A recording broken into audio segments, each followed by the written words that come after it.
Hello, gamers. Today I come to you from hiding, as recently I stole documents from the Noxcrew headquarters containing all the details about the next update. And well, I thought I had gotten away with this crime, but lately, as it's if I'm being watched, everywhere I go I do not feel safe. I think the Noxcrew ninjas are finally onto me, and my time is limited. So, before they take me away forever, it is my mission to leak this next update so everyone can be informed. I will be leaking all this information on the MCC Island forums so that everyone can see this next update before I am taken. Here we can see the document I stole. I mean, it seems to have been marked as Season 6 and then crossed off, which that is interesting. And then early summer, so maybe that's when Season 6 was supposed to come. Okay, but the first thing we see is a big trading update. With this update, we have decided to expand trading even further. Now, every single item and currency has become tradable. Now, that is an absolutely huge change. So they said this change should make the economy much more interactive and help people get more easily involved with the trading system. Honestly, that's a very interesting change. Not everything being tradable. Honestly, it's gonna be really nice to me because now I can have if I need to get materials, I can just buy them off people or have them give them to me. And so here we can see gems are tradable as well. And then here it also says this doesn't just impact the main economy, as fishing is getting the same treatment. Tokens, pearls, and even fish will be tradable, and getting a new fish or crab from a trade will count towards the first discovery.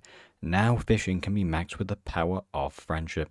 Honestly, this is a really great change, especially the fishing stuff, because I only have 9 fish left. It's actually a lot of suffering trying to get those, so it'll make getting those last fish much easier if you can just share with friends and help each other out. So overall, these trading changes very, very good. Okay, next up, fishing content drop. Trading isn't the only thing changing about fishing. This update is bringing a whole 276 new fish and 100 new perk upgrades. Okay, that's really cool. We can see, whoa, we see the bunny fish is an arcane fish, and it goes to 5 weights. Whoa. I think it's a lot. 600 trophies, that's a lot. Introducing arcane fish. People maxed fishing too quickly, so we wanted to step things up. Each island and grotto now has its own arcane fish. These arcane fish are 10 times rarer than mythic fish, making them a real challenge for even the most elite fishers. Honestly, arcane fish, that seems really cool. Especially as well, this first one is called the bunny fish. That's like really great as well. So so there's only going to be one in every island. If it's going to be elusive, so it's going to be much harder to get. 10 times rarer, so these are going to be really rare. And that's not all, because every fish, new and existing, now has a 5th weight class. Enormous.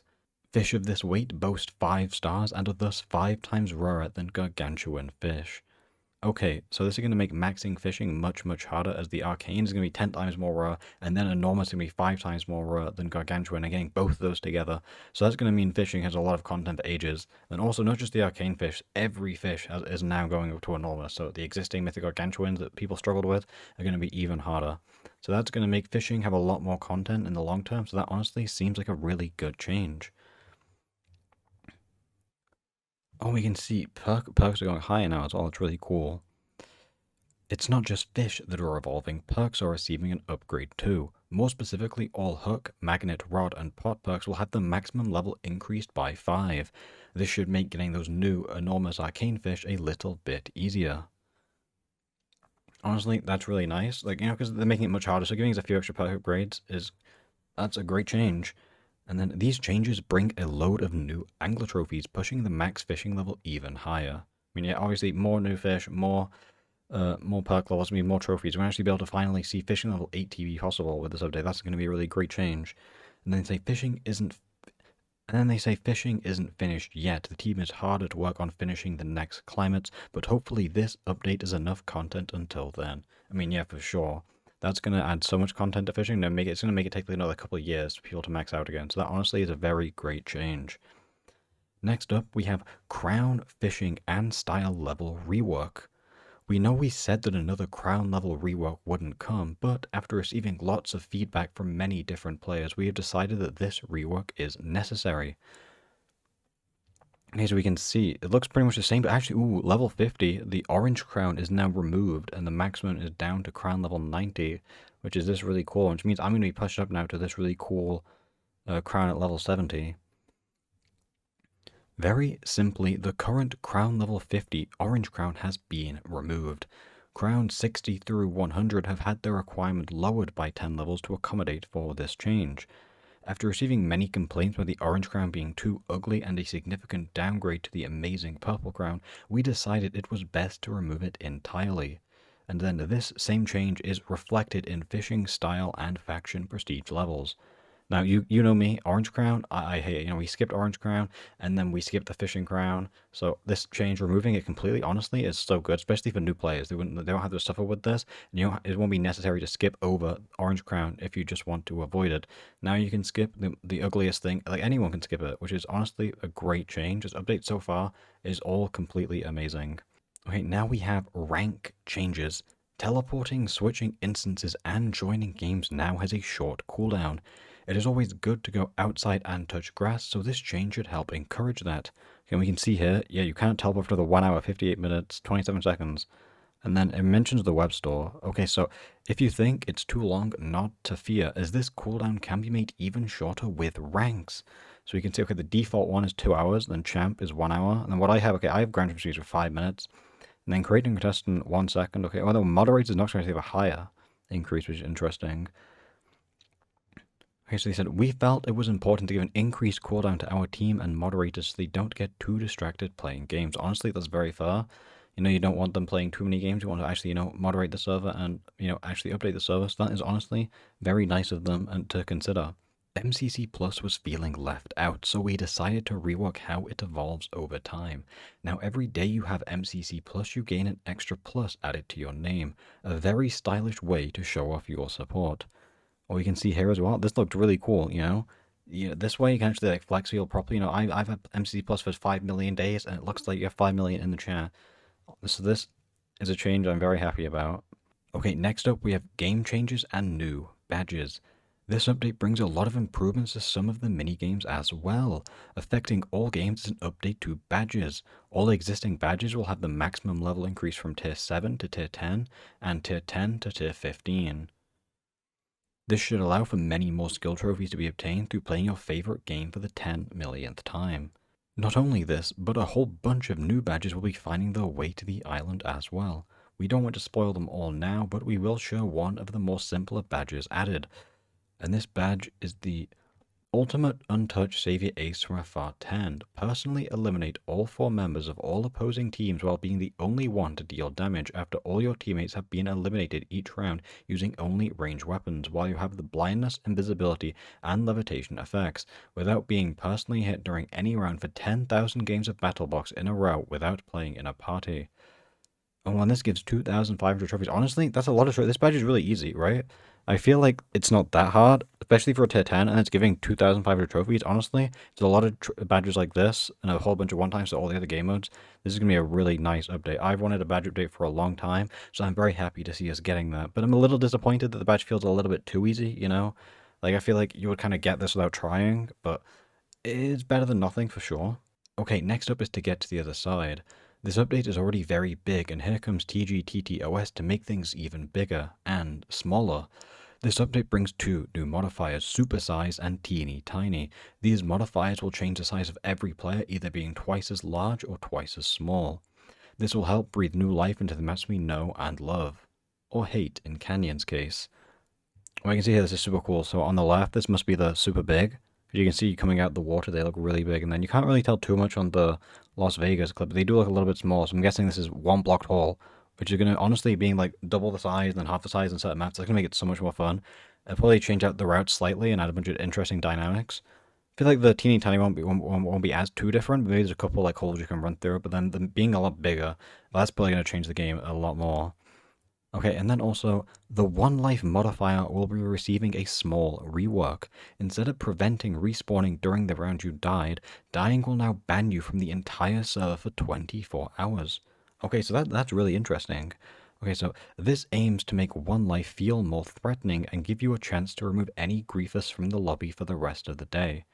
Yeah, I mean, that's a great change. So like usually there's no threat of dying now. You can be like really, playing careful to not die. And if someone's playing like really, really annoying griefing constantly, you can just, wait for one life, kill them, and then they're gone for the rest of the day. So that's honestly another really great change. So far this update is just good idea after good idea after good idea. Okay, coming up next is Dynaball. Everyone's favorite sleeping simulator is exploding with new changes to speed up the game like never before. The slingshot now comes enchanted with punch because all spawner and powder bomb projectiles can hit players just like a regular arrow. Punch should help give this new effect an extra kick and let players close out Dynaball games faster than before. This is another really great change, one that I really like. So actually, if you didn't know, there's a bug like ages ago, but this actually was a thing. You'd hit people with all the arrows, and I thought that was really fun. So I'm really glad they're bringing that back, and then also making it stronger by giving the bow punch too. So now you can, instead of using the spawner to spawn like some useless zombies, you can just bow spawn off the bridge and get them gone out of the game much sooner. Okay, so not only are we getting that, we're getting new items in Dynaball. Question mark crates will be receiving a few new items to shake up the Dynaball experience. Splash Potion of Slowness and Splash Potion of Blindness. Tired of your team stealing your crates? Well, now you have the perfect response. These potions can be thrown at close range to apply a permanent debuff to anyone on your team who might deserve it, or even those who might not. Yeah, honestly, that's another great change. A lot of the time, people they you're mining a crate, they run in front of you, and they steal a crate from you. Now you can get your revenge. Give them slowness and blindness. You can't see the crates, you can't get them as fast, and help just get them out of the game faster, so you don't have to deal with them. Okay, we're getting stone sword and daggers, and it says these changes will make sense in a moment. Okay, so adding weapons to Dynaball doesn't really make too much sense, but I guess we'll see what they mean by that. Okay, next up, Spawner O Withers and Spawner O Dragons. Spawners have felt underpowered and outshined by other utility items, so we have decided to add these new spawners to bring some more lethality into the game and help speed things up further. Yeah, honestly, that's kind of true. Sometimes the spawners, they don't really feel like they do anything. So, you can see we have Withers right here. Like, Withers are going to, destroy things a lot faster. Okay, and then under this it says, to further increase the power of mobs, the health will be changing. Instead of being one shot, they now all have the vanilla health. This should make mobs much harder to deal with, as killing them all in one hit was simply unfair. And honestly, yeah, that's kind of true. Like, you spawn like a bunch of zombies in, they're going to attack a guy, and then they just punch them once, and the zombie dies in one hit. That's like, not fair to the zombies, really. They kind of don't really get to play the game. So, now kind of like even it out for them should be nicer. And then they say, but we're not totally evil, and we have added some melee weapons to the loot pool. This also allows you to show off your coolest weapon skins in Dynaball. Oh, that's not even consistent. That's why we added the stone sword and the daggers, is so now we can actually deal a little bit more damage to the mobs while still not being able to one-shot them, and then we can have weapon skins in Dynaball. So I'm sure a lot of people are going to really like that change. Because I can pull out my tier 3 Grand Light Blade and, get a bunch of kills on the zombies. Honestly, it might even count towards the kill counter, which would be an interesting way to grind it opposed to playing BattleBox. So I guess we'll have to see how that works when the update comes out. Oh, speaking of BattleBox, that is changed next. Taking things back inside the box with some fun changes to both BattleBox and BattleBox Arena. All orbs and sparks have received a small tweak. All effects will now last for an infinite amount of time. This means infinite damage with poison, but also infinite healing with regeneration, permanent speed and permanent blindness, etc. We will be monitoring this change closely to see how this affects the meta. Okay, yeah, so that's interesting. So now you land like a poison orb, and then they get the debuff, it just never goes away. I guess you can cleanse to get rid of it, so it's going to make cleansing a lot better. But then it's also like applies to positive effects too. So it'll be interesting to see kind of where this tips the scale. Is it going to be perfectly balanced, or is it going to be more overpowered on the debuff side or the buff side? Just don't expect to come back down after using a levitation spark. Well, I guess that's true. So you kind of probably need cleansing then if you need levitation, because you'll just levitate into the hype order and die. So you'd have to levitate and then cleanse yourself. That's interesting. That's interesting for sure, but I think it's going to make levitation take more skill to use, because you have to have a cleansing with it and then hit yourself with it at the perfect time. So I think overall that's a good change even to levitation. Not only effects are changing, so is the capture point. Whoa, that's interesting. So it's getting its size reduced from a 3x3 square down to a 1x1 square. Now that's a really big change, but I think that's going to greatly improve the enjoyment of the game. Yeah, they say here, yeah, it even says here, this should help players get to the best part of the game, filling much sooner. You know, we all know like the best about Battle Box is, the fighting is kind of like the secondary thing, and then filling, that's what all the fun is at. So being able to fill much quicker and not have to deal with placing 9 blocks is a lot, right? And it's kind of really unfair compared to PvP. That was much stronger, even though filling is like more fun and the main point of the game. So a buff to filling is great. Oh, and there's another thing. Additionally, the capture point lock has been fully lifted, letting us fill our dreams of filling even faster. Hell yeah. I wonder what that's about. But yeah, that's a great change. So now, instead of having to wait like 15 seconds for the capture point to open, you can just go straight down there. It's open the second the round starts, and there's only 1 block. So that means like big update for the fellas. I think people are gonna really, really, really like this change. Next up is Rocket Spleef Rush. Usually the neglected child, but not today. Soaring its way through the skies, we have a major update coming to RSR. Rocket Spleef Rush unchanged by 100%. Honestly, yeah, that's a really good change. RSR never gets updated, so the fact they actually finally updated it, I'm really happy about that. I think the RSR community is going to be really happy. They've not really had an update for a long time, so getting this update, I think that's going to really help people have more enjoyment in the game, and it might honestly revive the game, because the queue is normally a little bit dead, but I think now we might see RSR be unpopular a little bit more often. And then finally we have Parkour Warrior Survivor. Ironically, this game will not be surviving. We are not so sad to announce that Parkour Warrior Survivor will be removed from the island forever and will not return in any form. We realize that this game was big stinky, so we felt now was the perfect time to pull the plug. Yeah, honestly, like, who even likes Parkour Warrior Survivor? I think it's like the worst game mode, so the fact they've gone and decided to remove it, I think is a very great change, and everyone will be happy about this one. Okay, so if it wasn't obvious already, it is a completely fake update. I just made all this stuff up, right? I posted it on the forum, so if you wanna read that, react to that post, give me some free clout on the forums. The links in the description. But yeah, April Fools is just a silly little joke. I hope some of the ideas were funny, and you at least enjoyed some of it. Or maybe you thought all the ideas were really really great, and you're actually sad it's not a real update, which I hope not. I hope not. Some of them they were made with the idea intentionally being bad. I mean, maybe to get to the side one was actually kind of cool, but the 99% of them were meant to just be terrible changes they will never add.